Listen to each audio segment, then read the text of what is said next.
সবগুলো কাঁঠাল বিচি ছাড়াই নিয়েছি, ঠিক আছে। এখন এটাকে আমি মিল্ক শেক বানাবো। তো মিল্ক শেক বানাতে আমার কি লাগবে জানেন? প্রথমে তারপরে ভেবে দেখেন এখানে হচ্ছে জাতীয় ফল কাঁঠাল, কাঁঠাল, কাঁঠাল। এই যে দেখেন এই কাঁঠাল ভাঙা হচ্ছে, এই আমার ভাইয়ের শ্বশুর বাড়ি থেকে নিয়ে আসছে কাঁঠালটা। আর এখানে হচ্ছে দেখেন কতগুলো ডেউয়া ফল।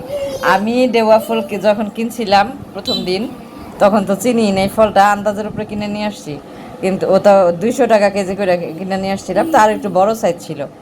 আর আমার ভাইয়ের বউ আজকে ওরা 300 ফুট গেছে ঘুরতে, ওইখান থেকে 80 টাকা কেজি করে নিয়ে আসছে। দেখেন এখানে 1 কেজির মতো, 1 কেজির বেশি 80 টাকা করে নিয়ে আসছে। তো এইটারে যেই গরম পড়ছে দুপুরবেলা ভর্তা খেলে ভালো হবে, তাই না পুরো ভাইয়া?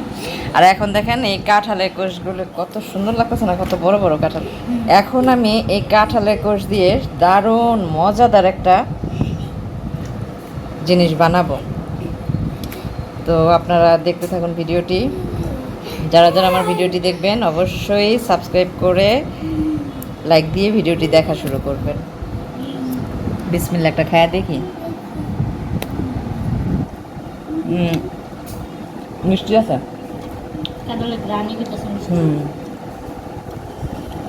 ওই দিন যে একটা কিনা খাইছি একটু মজা লাগে নাই, একটু না। এই যে এটা এটা ভালো লাগতেছে, কাঁঠালটা অনেক ভালো লাগতেছে। তো আসসালামু আলাইকুম আপনারা কেমন আছেন সবাই? আশা করি সবাই ভালো আছেন। তো আমি এখানে দেখেন কাঁঠাল নিয়ে নিছি। আজকে কাঁঠালের দারুণ একটা আমি জুস বানাবো, ঠিক আছে। কাঁঠালের জুস খাইছেন কখনো? এখান থেকে আমি কাঁঠালগুলোকে করব,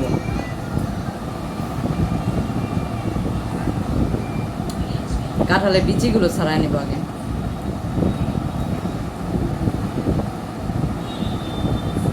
এই যে এইভাবে কাঁঠালের বিচিগুলো ছাড়াই নিলাম। কাঁঠালটা অনেক মিষ্টি।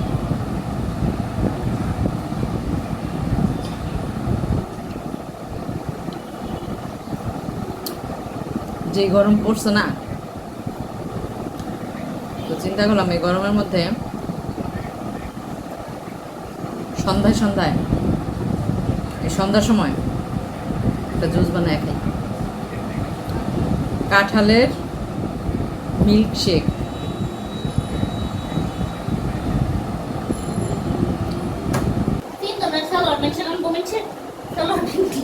তারপরে ভাইরা দেখেন এই যে আমার কাঁঠালগুলো রেডি। আমি সবগুলো কাঁঠাল বিচি ছাড়াই নিয়েছি, ঠিক আছে। এখন এটাকে আমি মিল্ক শেক বানাবো। তো মিল্ক শেক বানাতে আমার কি লাগবে জানেন? প্রথমে নিয়ে নিলাম কাঁঠাল। যেহেতু মিল্ক শেক, দুধ তো অবশ্যই লাগবে। তো এখন নিয়ে নিলাম আমি দুধ, পাউডার দুধ।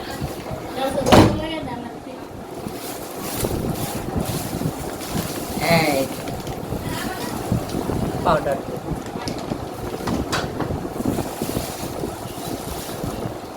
তারপরে ভাইয়েরা আমি জারের মধ্যে এখন এই কাঁঠালগুলো দিব।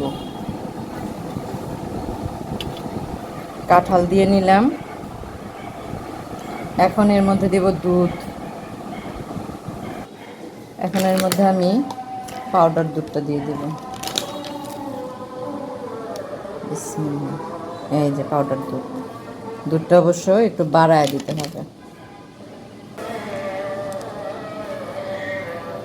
এই যে এখানে আমি 6-7 চামচ পাউডার দুধ দিলাম। 6-7 চামচ পাউডার দুধ।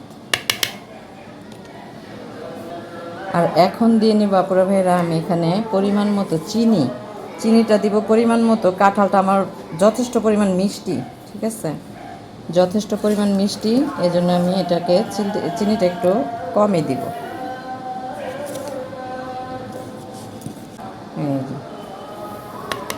যথেষ্ট পরিমাণ মিষ্টি, এই জন্য আমি চিনিটা একটু কম দিয়ে নিলাম। তো এখন একটু দিব লবণ, কারণ লবণটা দিলাম এই কারণে যে মিষ্টির ব্যালেন্সটা একটু ঠিক রাখার জন্য লবণটা দিয়ে নিলাম।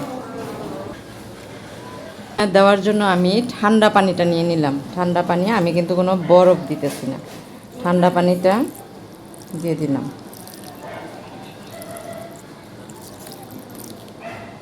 দিয়ে দিলাম। এখন হচ্ছে আমার আসল কাজ। এখন এটাকে আমি ব্লেন্ড করে নিব। চলুন দেখি কি অবস্থা।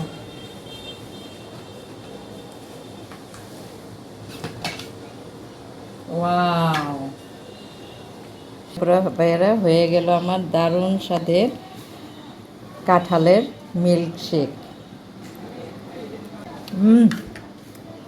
সেই তারপরে বাইরে এই যে আমার ঠান্ডা ঠান্ডা মিল্কশেক রেডি। তো এখন আমি সবাইকে পরিবেশন করব এই মিল্কশেক। দেখছেন কত ঘন হয়েছে? ওফ, মাশাল্লাহ মাশাল্লাহ মাশাল্লাহ, অনেক সুন্দর হয়েছে, অনেক সুন্দর। এখন দেব হচ্ছে আমার বোনকে। কি ঘন হয়েছে, নে ঠান্ডা ঠান্ডা খায় দেখ, খায় গো কেমন হয়েছে,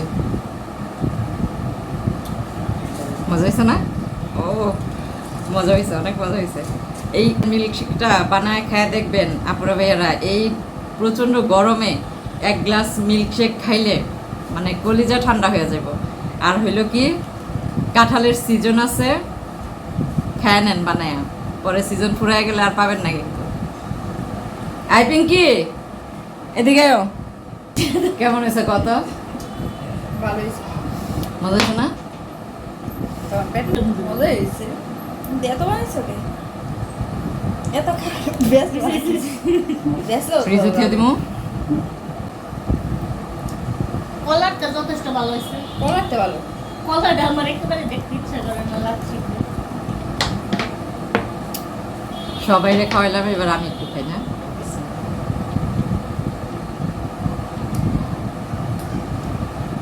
অনেক মজা হয়েছে, অনেক মনে থেকে কাউ কেমন হয়েছে। না সত্যিই ভালো হয়েছে। কলার জুস মজা লাগে না, কিন্তু এটা মজা। তারপরে এভাবে কাঁঠালের জুসটা বানায় খাবেন। কাঁঠালের মিল্কশেক গরম পড়ে গেছে, অনেক গরম, কিন্তু অনেক গরমের মধ্যে ঠান্ডা ঠান্ডা এক গ্লাস মিল্কশেক খাবেন, ওফ, কলিজা ঠান্ডা হয়ে যাবে। আর হইলো সিজন থাকতে থাকতে খাবেন, এটা হচ্ছে সিজনালি জুস। তো সবাই ভালো থাকবেন, সুস্থ থাকবেন, নিজেদের প্রতি খেয়াল রাখবেন। দেখা হবে নতুন ব্লগে। আল্লাহ হাফেজ। হ্যালো।